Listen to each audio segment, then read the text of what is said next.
18일 오전 광주 국립 5.18 민주묘지에서 제38주년 5.18 민주화 운동 기념식이 이낙연 국무총리와 각 정당 대표들 5.18 유가족들과 시민들이 참석한 가운데 열렸습니다. 이날 기념식에는 하늘도 슬퍼하듯 행사 내내 비가 내려 참석한 모든 이들을 슬픔에 젖게 하였습니다. 5.18 유가족들은 기념 공연을 감상하며 복받쳐 오르는 감정을 추스리며 그날의 참호감을 상기하면서 눈물을 흘렸습니다.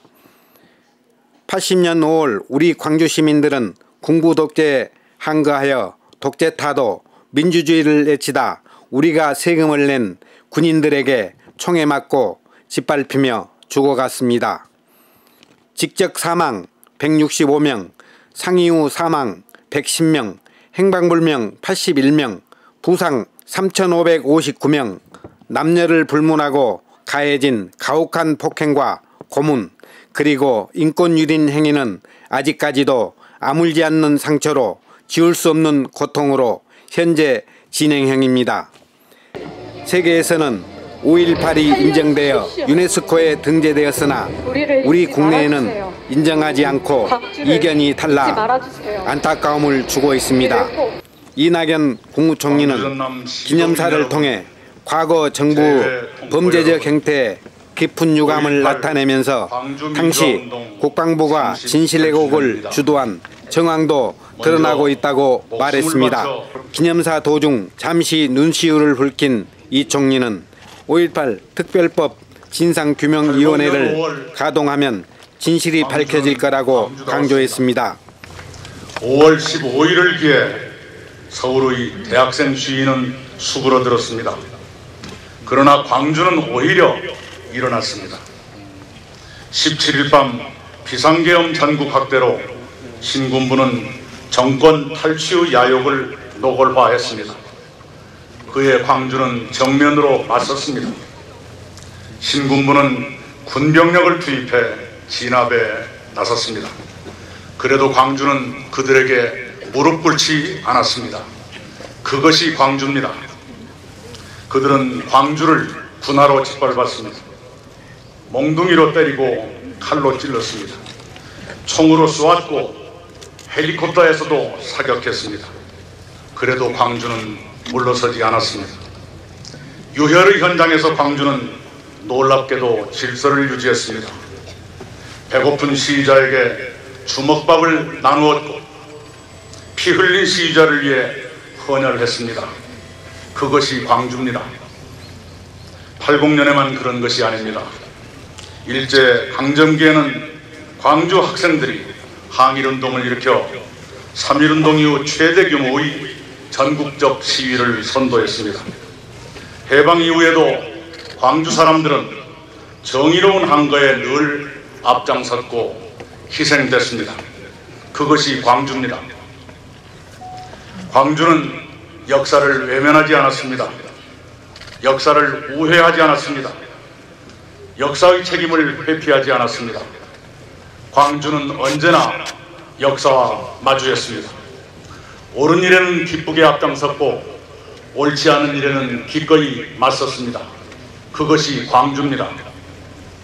항상 광주는 새날을 기다렸습니다. 그날이 쉽게 올 것 같지 않아도 광주는 기다리며 싸웠습니다. 새날이 올 때까지 흔들리지 말자고 광주는 늘 맹세했습니다.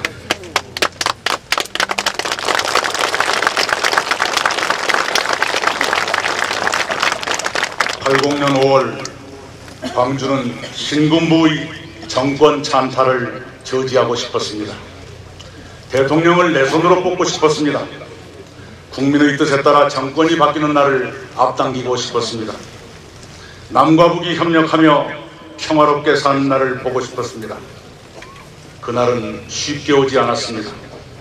광주의 소망과 달리 신군부는 정권을 장악했습니다. 대통령을 내 손으로 뽑기까지는 7년이 걸렸습니다.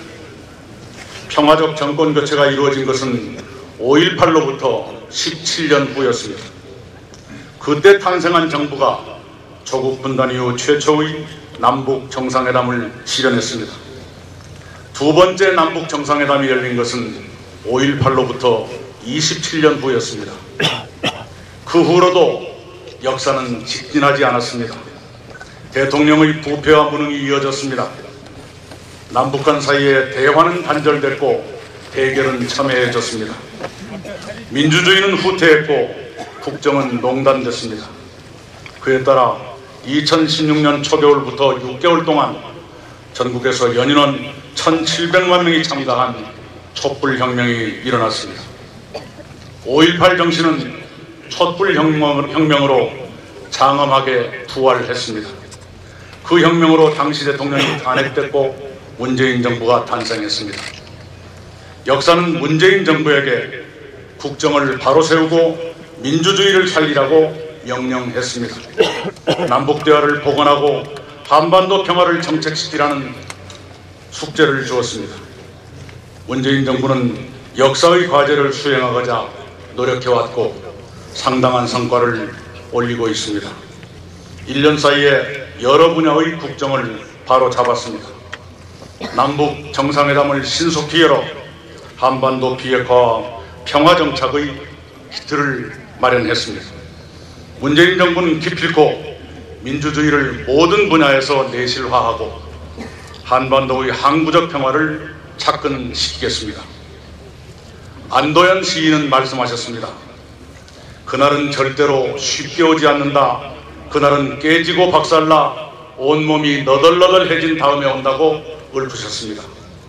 그러나 저는 믿습니다. 그날은 반드시 온다는 것을 믿습니다.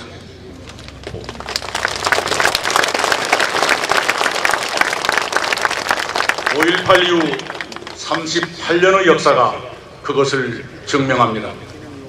그날은 절대로 쉽게 오지 않지만 그러나 그날은 반드시 온다는 것을 역사가 증명하고 있습니다. 38년 전 전남 도청에서 끝까지 항전하다 산화하신 윤상환 열사는 말씀하셨습니다. 오늘 우리는 패배할 것이다. 그러나 내일의 역사는 우리를 승리자로 만들 것이다 라고 하셨습니다. 영혼으로 결혼하시고 임을 위한 행진곡으로 부활하신 윤상환 열사의 말씀은 맞았습니다. 결국 광주는 승리자가 됐습니다.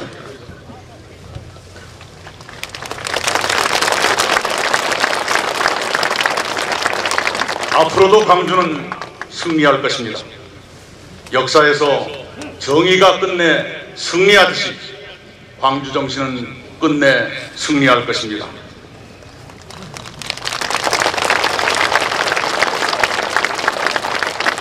민주영령의 명복을 빕니다. 광주의 희생이 헛되지 않게 하겠습니다. 감사합니다.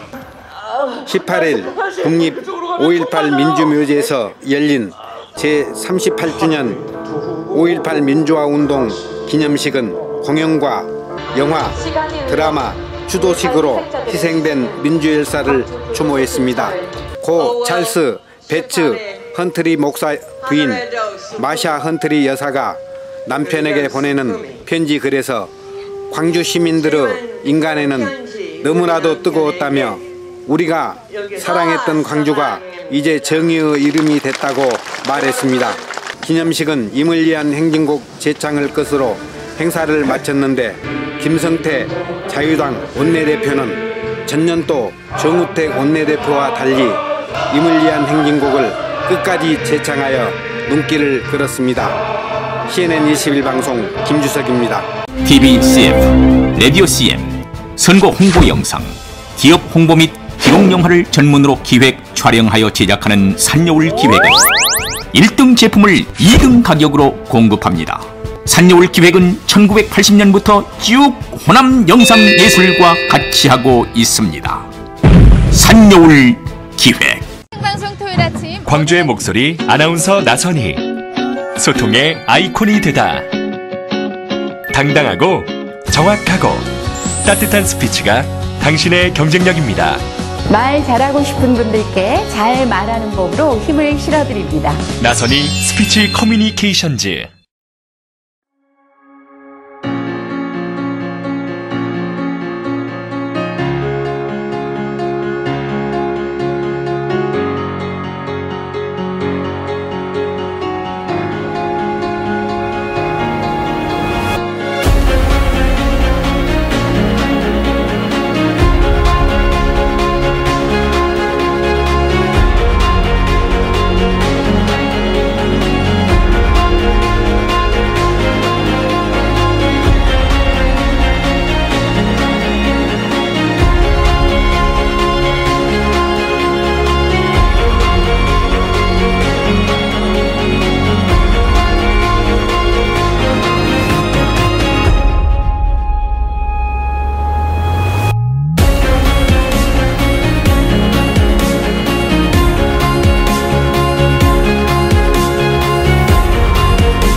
주식회사 드림에이스는 부동산 임대 중개업종 기업으로 부동산 매매 분양업을 기도로 시작하고 기도로 마치는 기업 드림에이스입니다.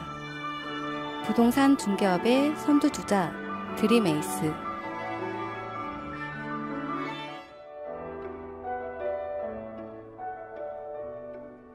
선교 활동으로 우간다의 9개의 교회를 건축하고 행복과 사랑을 나눠주는 1등 부동산 중개업.